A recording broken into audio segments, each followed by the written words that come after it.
Beginilah kondisi bangunan gedung Rumah Sakit Pratama Tanah Abang yang dibangun pemerintah Kabupaten Pali melalui anggaran provinsi maupun anggaran daerah Kabupaten Pali sejak beberapa tahun lalu hingga kini masih terbengkalai.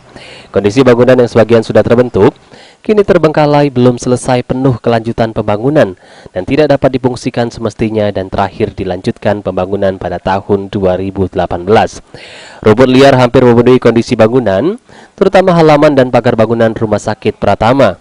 Sementara itu, Sekda Kabupaten Pali Syahron Nazil menjelaskan bahwa pihaknya menargetkan pembangunan gedung Rumah Sakit Pratama Tanah Abang dapat selesai secepatnya pada tahun 2020 mendatang dengan penggunaan dana APBD Kabupaten Pali dan masih menunggu proses dana bantuan dari pemerintah provinsi.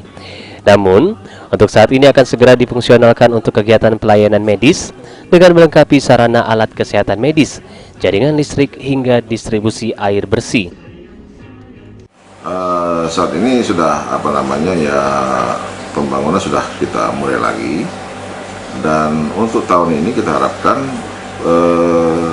Rumah Sakit Pratama itu sudah bisa fungsional, sudah bisa melakukan pelayanan terhadap masyarakat, tidak untuk unit gawat daruratnya dan unit rawat jalannya.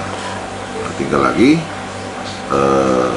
di samping artinya fasilitas gedung, juga kita harus menyiapkan fasilitas alkes, kemudian fasilitas pendukung seperti aliran air bersih, kemudian listrik, jaringan listrik.